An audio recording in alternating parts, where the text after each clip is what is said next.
Boa noite, pessoal. Meu nome é Gustavo, professor de Filosofia da Escola Estadual Felisberto Alves Carrejo, no turno noturno. E hoje nós estamos aqui com os residentes do programa de residência da UF em Filosofia, Belchior. Boa noite, Belchior. Boa noite, professor Gustavo. Boa noite, Ronaldo. Boa noite, professor. E hoje nós iremos falar do PET Volume 2, a semana 1 do terceiro ano do ensino médio, IEJA, né? Bom, a semana 1 vai tratar o ceticismo e o negacionismo científico, certo? Esse é o conteúdo da semana 1 do PET Volume 2 do terceiro ano. Antes da gente entrar no ceticismo e aqui no negacionismo científico, é válido a gente falar um pouquinho sobre o período helenístico, né? Bom, o período helenístico é um período no qual a cultura grega, a cultura helênica, né, quando a gente está falando de helenismo, a gente está falando de gregos, né, dos gregos, foi muito difundida pelo mundo, né, principalmente ali no sul da Europa, norte da África, um pouco da Ásia Ocidental, né, chegou até a Índia, né, onde a gente conhece hoje como Índia. Bom, mas por que isso? Por que essa cultura se difundiu tanto? Principalmente por causa de um homem chamado Alexandre o Grande, né? Alexandre o Grande, ele muito novo, foi um grande conquistador. E a conquista dele deve-se também à criação dele, que foi pautada por muitos ensinamentos filosóficos, né? Então, Alexandre o Grande ele buscava esses filósofos para se educar, e pai de Alexandre o Grande, né, o imperador Filipe II, também buscou a ajuda de filósofos como Aristóteles, né, que é um filósofo famoso, e Aristóteles vai também ser um desses tutores que Alexandre teve durante a vida. Isso tudo propiciou que Alexandre pudesse estar levando a cultura helênica para os países para as regiões que ele conquistou, né? Na filosofia, isso também dá um impacto. Que impacto que seria esse? O período clássico da filosofia grega, né, que é um período anterior a esse período helenístico, ele vai ter discussões muito voltadas para a área política. Por quê? Porque as cidades-estados, né, elas tinham muitos debates sobre política. As pessoas, os cidadãos, os demos, né, os demos ali, eles podiam conversar sobre política, debater sobre leis, debater sobre como fazer a política, como fazer as leis. E essas cidades perdem um pouco da sua democracia, da sua independência, ao serem conquistadas pelo Alexandre, né? Porque ele não era grego, ele era macedônio. Então, ao ser conquistadas essas cidades, né, pelo Império Macedônio, não só por Alexandre, né, o pai dele já havia feito essas conquistas também, o período clássico da filosofia entra em declínio e se começa, então, o período chamado período helenístico. E sobre esse período helenístico, nós vamos falar também de um filósofo que foi conhecido como o pai do ceticismo, né? Nós estamos falando aí de Pirro de Eldia, né? Desculpa.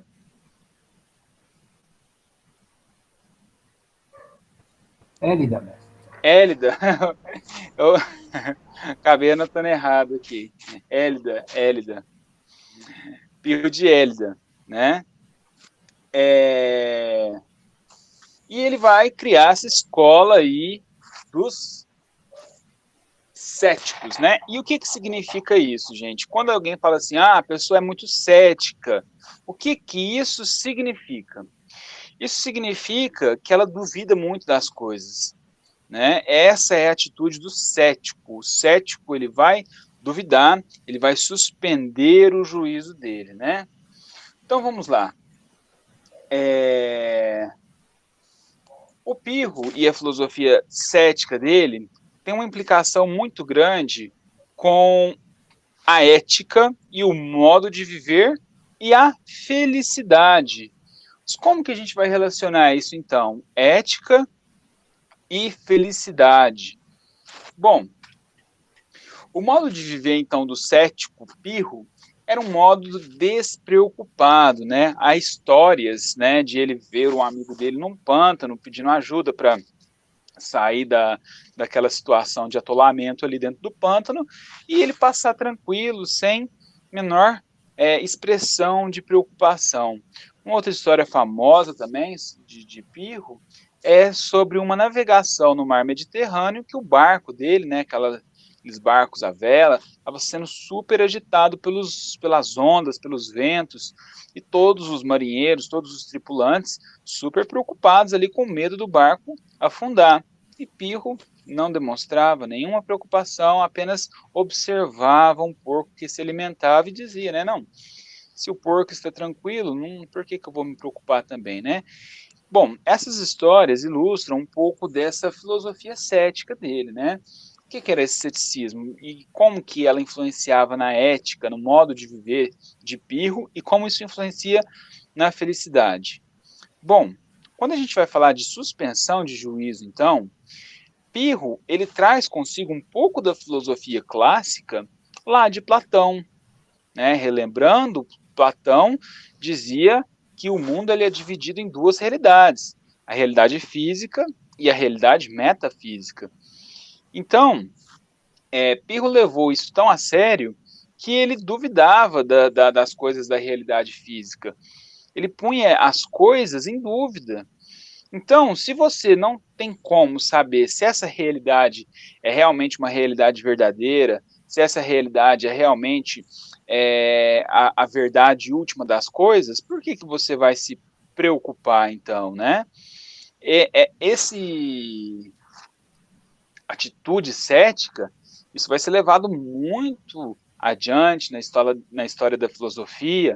Depois nós vamos ter Descartes, né? Falando sobre isso, que é também um filósofo francês que vai também falar sobre a dúvida, duvidar das coisas, né? Então, a gente tem que perceber que a filosofia ela se conecta, né? Assim como o Pirro aqui está se conectando com um pouco da filosofia de Platão. Bom,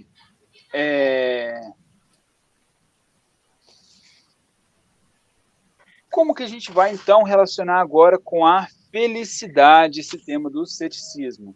A gente já percebeu que Pirro aqui está falando que você não deve se preocupar, né? Quando a gente fala de ética, a gente está falando de uma prescrição de como se viver.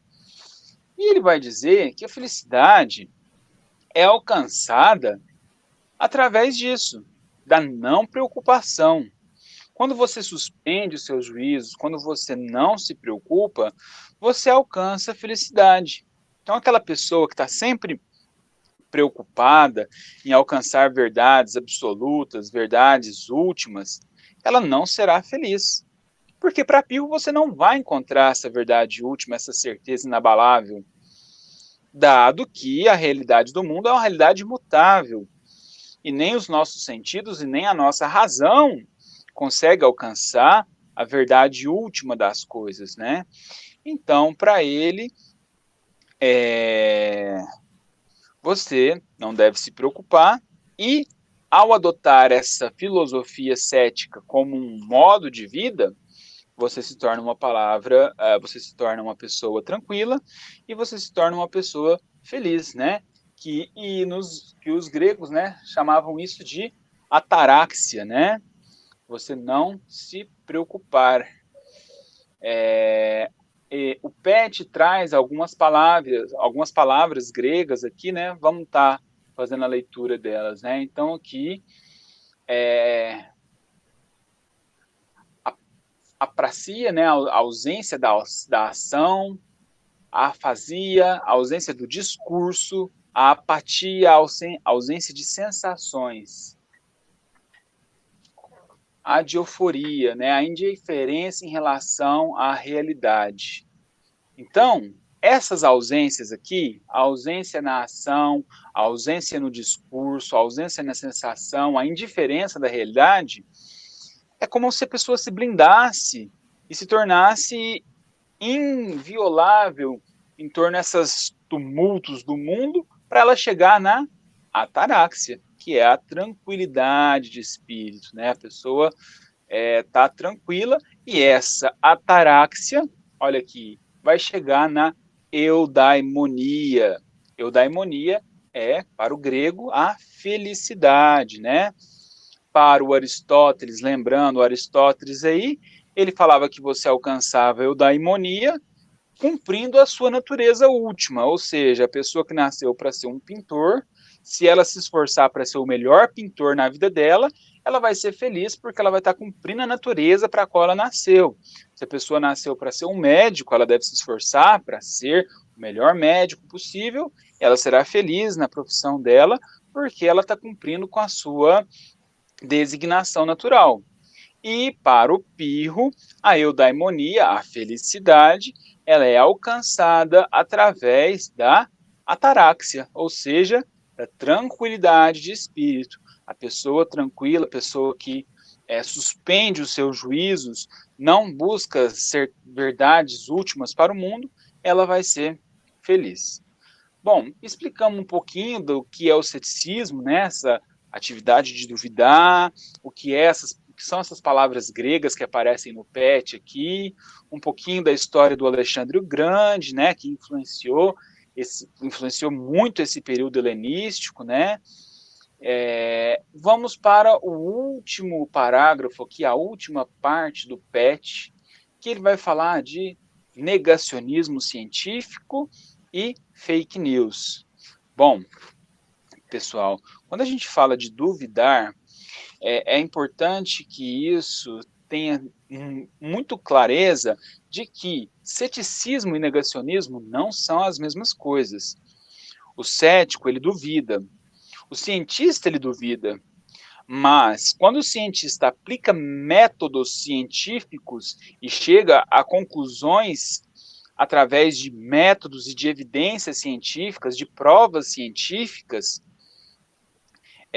e o estudo ele é abrangente, o estudo segue critérios precisos e rígidos, ele vai sim alcançar algumas verdades práticas. Por exemplo, o remédio X cura tal doença. Se testa o remédio X com milhares de pessoas, faz o teste duplo cego, né? Dá o remédio para algumas pessoas verdadeiro e dá o remédio para algumas pessoas o placebo, aquilo que é só um açúcar, uma vitamina ali que não é o remédio verdadeiro, que se compara um grupo com o outro, né? E assim você tem uma evidência, ó, no grupo que tomou o remédio de verdade, ele funcionou, teve menos mortes, menos casos sérios. No grupo que tomou o remédio de mentira, eles continuaram morrendo, continuaram ficando doentes, ou seja, o remédio funcionou. Agora, deu o remédio para esse grupo e deu o remédio falso para esse outro grupo e fez a comparação, o número de mortes, o número de complicações pela doença foi a mesma coisa, bom, é uma evidência científica de que esse remédio não funciona, né? Então, negacionismo é você negar de maneira cega, você falar assim, ou acreditar de maneira cega, né? Falar, ó, isso não funciona, eu não quero saber de provas, eu não quero saber de evidências, ou então falar, isso funciona e não adianta me provar que não funciona porque eu acredito que funciona. É um pouco diferente do dogmatismo, né? Daquelas verdades invioláveis. Então, o ceticismo vai duvidar sim das coisas, mas ele é diferente do negacionismo. Isso o PET deixa muito claro para a gente, né? E a gente tem que ter isso em mente, tá? Que o negacionismo não leva a gente a lugar nenhum. O ceticismo pode sim levar, porque quando você duvida de alguma coisa, você quer colocar aquela coisa em prova. Mas isso tem um limite. Quando você consegue chegar em algum resultado, através daquela dúvida inicial sua, tudo bem, você tem que aceitar aquele resultado se os métodos foram corretos. Agora, o negacionismo não. Tá? O negacionismo é negar fatos concretos. Tá? O negacionismo é negar mesmo quando há provas de que aquilo realmente está correto. Tá bom? Bom, e por último, a gente tem que utilizar esse método do ceticismo para combater as fake news. Ou seja, não vamos acreditar em todas as coisas que nos são ditas, né? Vamos ler, vamos pesquisar, Vamos procurar pesquisas sérias. Hoje no Brasil nós temos muitas universidades fazendo trabalhos sérios, muitos cientistas fazendo trabalhos sérios, tá? E é essas pessoas que a gente tem que escutar. Deixar de confiar em Facebook, em WhatsApp, e procurar livros, procurar artigos científicos sérios e nos informarmos a partir disso, tá? Eu acho que essa é a principal lição que o PET, volume 2 da semana 1, tem para trazer para a gente. Certo? Então, fechamos aqui o conteúdo, né? Falamos do Pirro, falamos do Alexandre o Grande e do ceticismo. Muito obrigado pela presença, Belchior, Ronaldo. Obrigado, Um abraço. Boa noite, obrigado. Boa noite. Um Valeu, abraço a Gustavo. todos. Até a próxima semana.